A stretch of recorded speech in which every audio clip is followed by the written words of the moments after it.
जय श्री कृष्णा दोस्तों। भगवान श्री कृष्ण की लीलाएं विश्व विख्यात है। भगवान की इन लीलाओं के बारे में कौन नहीं जानता, लेकिन क्या आप जानते हैं कि भगवान श्री कृष्ण की मृत्यु कब और कैसे हुई थी? वो कौन था जिसके हाथों श्री कृष्ण की मृत्यु हुई? मानवता और मानव जाति को लगभग नष्ट कर देने वाला कुरुक्षेत्र की भूमि पर हुआ महाभारत का भयंकर युद्ध शांत हो चुका था।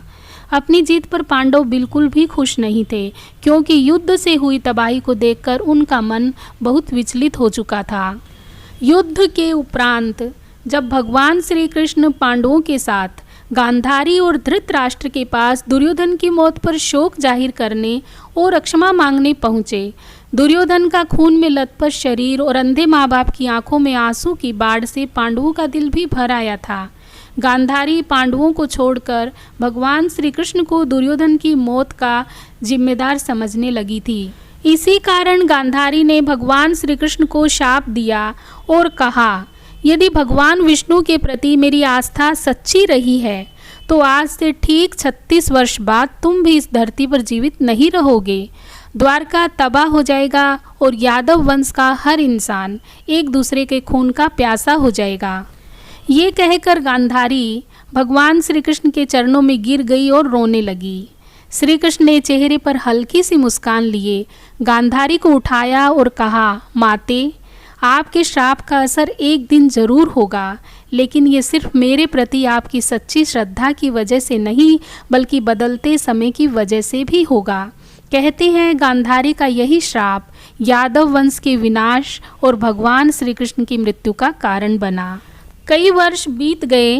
एक दिन भगवान श्री कृष्ण के पुत्र सांबा ने गर्भवती स्त्री का वेश धारण कर लिया और ऋषि मुनियों से मिलने चले गए। ये देख ऋषि भड़क गए और उन्होंने सांबा को श्राप दिया कि तुम एक ऐसे लोहे के तीर को जन्म दोगे जो तुम्हारे कुल साम्राज्य का सर्वनाश कर देगा। इससे सांबा बहुत डर गए और उन्होंने इस पूरी घटना के बारे में उग्रसेन को बताया। महाराजा उग्रसेन सांबा के नाना थे। सांबा को इस श्राप से बचाने के लिए उग्रसेन ने कहा कि वो इस तीर का चूर्ण बनाकर उसे प्रभास नदी में प्रवाहित कर दे। ऐसा करने से वो श्राप मुक्त हो जाएगा। लेकिन जिस इलाके में जाकर यह चूर्ण जमा हुआ, वहाँ एक खास प्रकार की घास उगाई। यह देखकर महाराजा उग्रसेन ने कहा कि यादव राज्य में किसी भी प्रकार के नशीले पदार्थों का उत्पादन और वितरण नहीं किया जाएगा। लेकिन विधि के विधान को कौन टाल सकता है। इसके बाद द्वारिका में बहुत ही अशुभ घटनाएं घटने लगी, जिसमें भगवान श्री कृष्ण का सुदर्शन चक्र, शंख और उनका रथ और बलराम के हल का अदृश्य हो जाना भी शामिल था। द्वारिका में अपराध और पाप बढ़ने लगे थे। यह देखकर श्री कृष्ण परेशान हो गए और उन्होंने अपनी प्रजा को प्रभास नदी के तट पर जाकर पापों का प्रायश्चित करने का आग्रह किया। द्वारिकावासी वहां जाकर मदिरा के नशे में चूर एक दूसरे से लड़ने लगे। गांधारी के श्राप के अनुसार यादव वंश के सभी लोग आपस में लड़कर मर गए। इस सारी स्थिति को देखकर बलराम जी सागर तट पर जाकर बैठ गए। भगवान श्री कृष्ण और उनके सारथी दारुक ने देखा कि बलराम जी के मुख से एक विशाल नाग बाहर निकल रहा है। समुद्र उस नाग की स्तुति कर रहा है। कुछ ही समय में वह नाग सागर में समा गया। इस तरह बलराम, जो शेष नाग के अवतार थे, शरीर त्याग कर क्षीर सागर में चले गए। पूरा का पूरा यदुवंश समाप्त हो चुका था। इस घटना के कुछ समय पश्चात भगवान श्री कृष्ण एक पेड़ के नीचे योग समाधि ले रहे थे। इसी दौरान जरा नाम का एक शिकारी वहां हिरण की तलाश में आ गया। जरा ने कृष्ण के हिलते हुए पैरों को हिरण समझा और तीर चला दिया। इसके बाद शिकारी श्री कृष्ण के पास पहुंचा और अपनी गलती के लिए उनसे क्षमा मांगने लगा। श्री कृष्ण ने उसे सांत्वना दी और बताया कि उनकी मृत्यु निश्चित थी।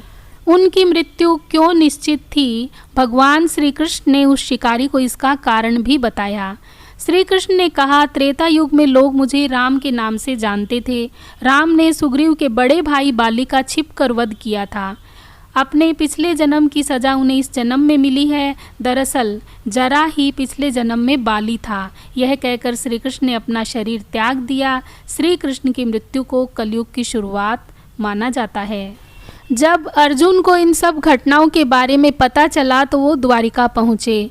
और वहां जाकर उन्होंने यदुवंशियों के शव पहचान कर उनका अंतिम संस्कार कर दिया।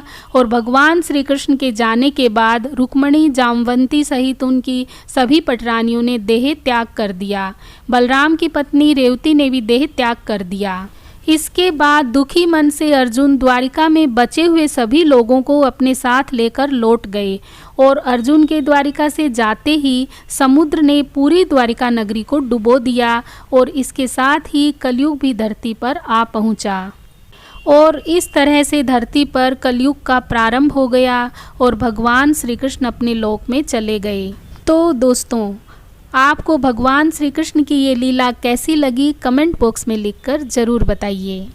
यदि आपको भगवान की ये लीलाएं पसंद आती है तो प्लीज़ मेरे चैनल को सब्सक्राइब कर लीजिए, लाइक और शेयर भी कर दीजिए और बेल आइकन भी दबा दीजिए ताकि आने वाली सारी वीडियो की नोटिफिकेशन आपको मिलती रहे।